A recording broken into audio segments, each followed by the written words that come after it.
Okay, so as you know, I just completed everything from beginning to end, told you the entire story of Alexee Trevizo in 3 parts. Now, after all said and done, and we're going to get now to the part with the medical examiner and just kind of break down some legal aspects and what I believe and why I stand where I stand. So let's just get into it. We have the medical examiner. They come, they pick up the baby, they take a bunch of photos. There are some photos that have been leaked out online. Photos of the garbage can showing that there was rolls of bags in there. There was some bloody paper towels, but nothing that signifies anything fresh. And it looks more like watered down, just kind of stuff from her cleaning up, possibly. They could also be paper towels from when the cleaning lady cleaned up. We don't know. We never saw her come out and throw anything out. We don't know at this point. So now they take the baby and they pronounce the baby dead. The baby goes to the medical examiner's office. The medical examiner's office does a CT. The CT, which for those who don't know, a CT scan, both gases and air show up a certain way on a CT. They show up very similar or identical, basically. They look the same. So a CT can show air pockets. It can also show gas. And that can always get there certain ways. But in this case, let's just go with the medical examiner's report. They're saying, based on their testimony, that there was no decomp. The reason they're saying that is because that decomp will produce gases. So without signs of decomp, then the white on there wouldn't be gas. The white on there would be air. There was some air, the air sacs in the lungs and some air pockets in the stomach. They're saying that this could signify that the baby gulped or took a breath. It could have been one. It could have been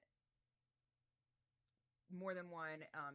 If somebody also provided any type of resuscitation, that would have showed up as well. But from what they know, the hospital says that they didn't.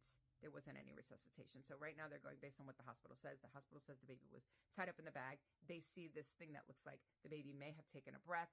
So they put 2 and 2 together and say, well, with the air in there, that's not enough to determine the manner of death. But when we listen to all of the testimony, everybody's saying this is how the baby was found, and there is a plastic bag here, we're going to conclude that this baby died of entrapment, where he basically used up all of the oxygen that was in the bag. Now, the pathologist report does show that the baby had high levels of phentermine in his system, and that is basically a diet weight loss pill. They also tested the morphine, but they didn't test for a lot of other things. They didn't test to see the other medication that was in the baby's system, which is really concerning because the pathology report would be incomplete. We know that the mother was given a certain amount of drugs, and we don't have a full scope of how much of that was absorbed by the baby because the pathology report didn't test for all of that. We also know that based on the autopsy report, despite everybody saying that it looked like she chewed the umbilical cord, none of that was true. It was actually separated right at the placenta. The baby had no obvious signs of injury. They did say that there was some E. coli in one of the lungs as well as in the brain or in the brain fluid. They had also found some E. coli. There's also some other things that they had found on the autopsy. Most of it could be from the baby having some sort of hypoxia, the baby not being able to breathe. Now, what we don't know is if that occurred in utero or not, right before the baby came out or after the fact. Now, diving a little bit in there, if you were to take away all of the statements, so medical examiners rely very heavily on the environment to determine a manner of death. And so outside of that, they could look at this body, they could say, we see some air pockets, but let's just say they don't know. There's nothing here to say that the baby was ever in the bag. The baby was just left somewhere in the bathroom. Let's just say that. And then they got there and they found the baby deceased. Then what you would have would be a cause of death is unknown and manner of death is going to be undetermined. Even if you have a cause of death of hypoxia or anything else like that, you're still going to have a manner of death as undetermined. The only way to determine a manner of death usually is if it's something obviously like a gunshot or something. And even that's not always obvious because you have to determine if somebody else did that, if the person did it to themselves. In this case, obviously the baby didn't do it to itself, so somebody put the baby in the bag. However, it's all going to boil down to whether or not that bag was tightly sealed and whether or not the baby could have gotten oxygen if the baby was alive. Now, the only way to determine that is through the medical staff and the people who were there's testimony. At this point, it has been determined that nobody has consistent stories. Nobody can seem to say whether or not that baby was tied up completely in the bathroom. Who opened the bag? We don't know any of that. We don't know if it got opened up in the bathroom. And then when Leela brought it out, panicked a little bit, waited a second, and then finally told somebody. We have no idea. I will tell you, she didn't just call people and just say, hey, the bag is heavy, come look at it. That doesn't make any sense. Who cares if the garbage can's heavy?